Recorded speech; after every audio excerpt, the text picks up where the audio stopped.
I just wanted to give you a little bit of backstory on the Hamburger Stroganoff.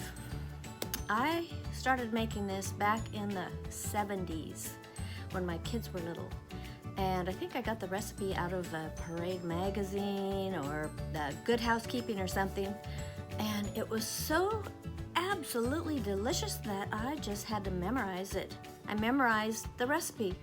And I've been cooking it ever since, and every time I make it, it just warms my soul. It's so tasteful, it's so flavorful, and I hope you watch this to the end because this one's a good one. You don't want to miss it. Every detail.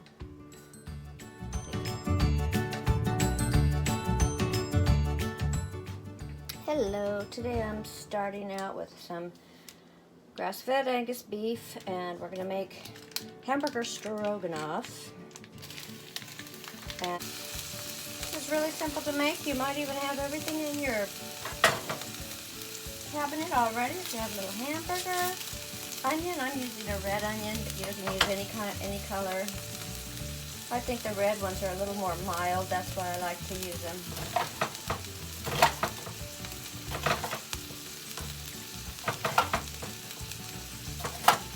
Kind of rough cut the onion.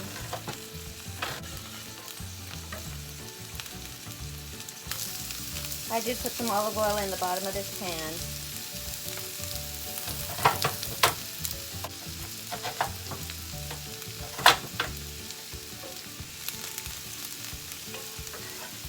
It's really good if you have mushrooms. I'm out of mushrooms right now, but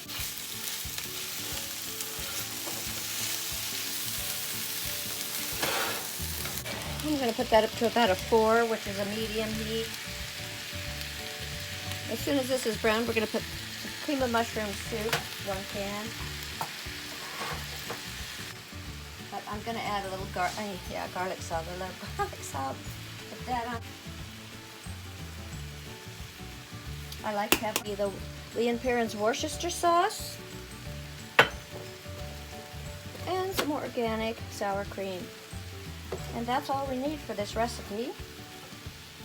We might also add a little bit of water.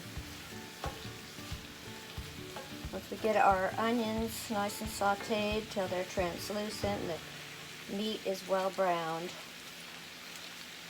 And I've got the noodles. I got the cholesterol-free, low-fat, low-sodium. They're called dumpling noodles, but these are actually egg noodles. And they're flat. So that's what we're going to use. You want to kind of break up your meat so it's kind of smaller pieces. You don't want real big chunks. You can also add a little bit of wine to this if you like. I think I'll put using this Merlot. Any wine will do. You can just kind of put a little bit in there, not too much. It makes it all smell really earthy. Kind of starts creating the sauce when you put that wine in there.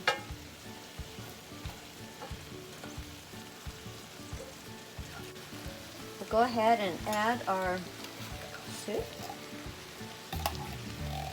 And I'm going to go ahead and put a little bit of water in the can to get the rest of the soup out of the bottom there.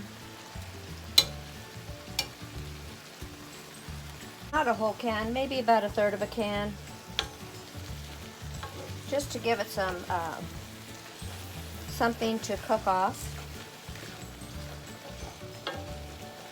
The flavors are all going to blend together. We're not making soup here. It's gonna be like a cream sauce for our noodles. Just scraping the soup off the sides of the can.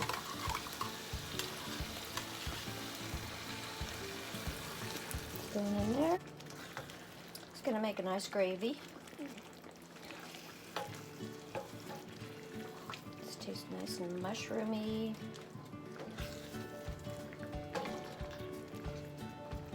I'm going to go ahead and add my Lee & Perrins. Well, maybe a teaspoon. You can kind of judge by just taste it. And then I'm just going to put the rest of my sour cream in there, which is about It's not quite a cup. So all you need is about half a cup of sour cream. That gives it that stroganoff flavor. Just toss the whey in there from the sour cream. That's the liquid. It gathers on the top sometimes.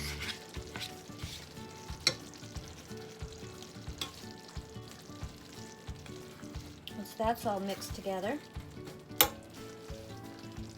the wine gives it a little bit of a punch, as well as the Worcester kind of enhances that flavor.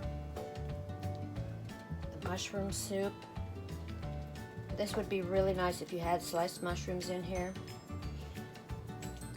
The onions and the sour cream makes it taste like a stroganoff. So that's ready. We just now have to finish up with our noodles. If you want to make it a little browner, you might want to use this browning and seasoning sauce, which is good. It's called Kitchen Bouquet, and just put a little bit in there, about a tablespoon. And this is just going to make the sauce look a little darker, which I think it's more appealing if it has a darker look to it.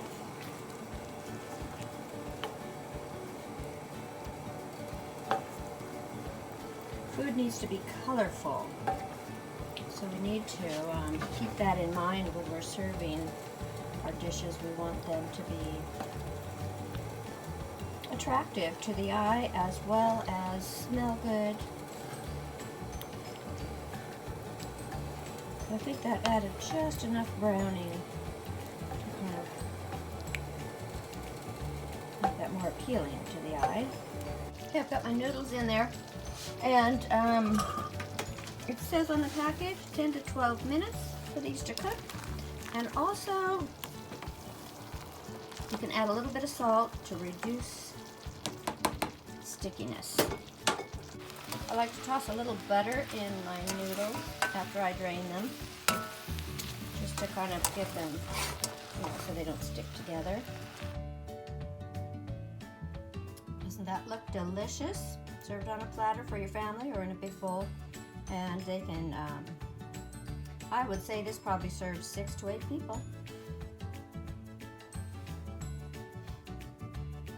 Hey friends, I wasn't going to videotape myself tasting this one today, but I haven't made this in a long time, and it is undeniably delicious. I hope you try it, because these noodles are buttery. The flavors come through. Let me have it a taste. I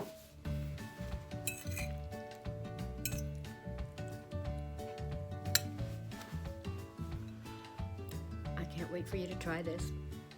It is so good. Thanks for watching.